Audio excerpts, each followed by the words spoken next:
Simple future tense.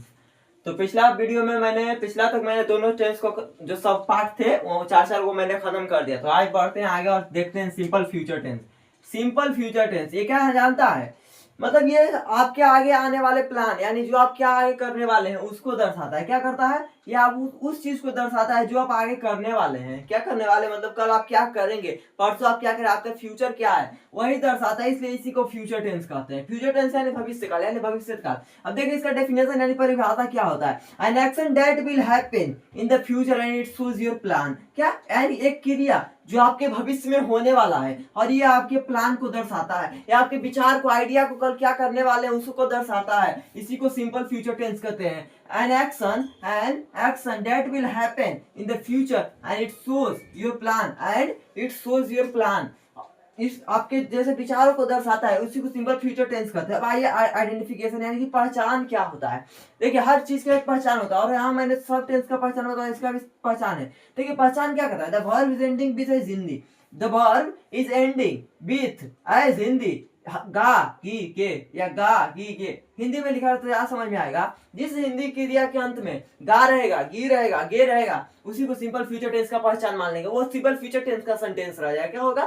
Simple future tense का sentence होगा। तो आइडेंटिफिकेशन क्या हुआ था? Verb is ending with Hindi गा गी के, यही होगा सिंपल फ्यूचर टेंस का पहचान। तो आइए आगे देखते हैं इसका स्ट्रक्चर ढांचा जिससे हम इस एग्जांपल को हम करने वाले हैं। एग्जांपल के माध्यम से जो हम समझाते हैं वो जल्दी समझ में आता है। तो स्ट्रक्चर क्या होता है? स्ट्रक्चर होता है ये सब्जेक्ट। फ्यूचर चल रहा है तो सिंपल सी लॉजिक लगाइएगा कि अगर फ्यूचर चलेगा तो शैल और विल ये तो कंफर्म रहेगा। शैल और विल, और यहाँ पर चूंकि सिंपल फ्यूचर टेंस यानी आप फ्यूचर इंडेफिनिट टेंस इसको कर सकते हैं। अगर वो चल रहा है यहाँ पर वर्ब फॉर्म में जो लगेगा वो V1 ही लगेगा, कंफर्म V1 लगेगा और आगे हो जाएगा ऑब्जेक्ट या अदर वर्ब। तो इसके माध्यम से हम इस एग्जांपल को बनाकर देखते हैं कैसे बनता है। मैं कल पटना जाऊंगा। मैं सब्जेक्ट के according I shell first person singular आई शैल। उसके बाद क्या है?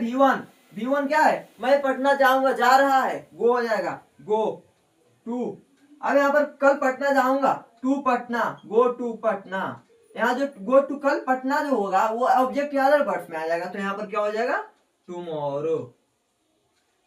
यहाँ पर टुमारो हो जाएगा। तो मैंने क्या समझा? मैं कल पटना जाऊंगा। अकॉर्डिंग टू सब्जेक्ट आई हो जाएगा। According to shall plus be shall go to Patna. कल का यानी चूंकि फ्यूचर में बात कर रहा है, भविष्य में बात कर रहा है तो ये आने वाला कल है, इसके लिए यहाँ पर टुमारो हो जाएगा। तो एक बार फिर से इसको रिपीट करते हैं, इसको रिवीजन करते हैं और देखते हैं क्या होता है सिंपल फ्यूचर टेंस। डेफिनेशन होता है इसका an action that will happen in the future and it shows your plan. ये आपके प्लान को आने वाले कल में आप क्या करेंगे उसको दर्शाता है। ये आपके मतलब फ्यूचर में जो क्रिया होगा उसको दर्शाता है। उसी को सिंपल फ्यूचर टेंस कहते हैं। आइडेंटिफिकेशन क्या होता है? The verb is ending with as Hindi. The verb is ending with as Hindi. इस हिंदी क्रिया के अंत में गा गी गे रहेगा, वह सिंपल फ्यूचर टेंस का सेंटेंस होगा। क्या होगा? सिंपल फ्यूचर टेंस का सेंटेंस होगा। स्ट्रक्चर इसका क्या होता है? Subject, S for subject, shall या विल, चूंकि फ्यूचर में बात कर रहे हैं और चूंकि ये सिंपल फ्यूचर टेंस है इसी को फ्यूचर इंडेफिनिट टेंस कहते हैं, इसलिए इसमें V1 होगा ऑब्जेक्ट या अदर वर्ब। तो एग्जांपल के माध्यम से समझे। मैं कल पटना जाऊंगा।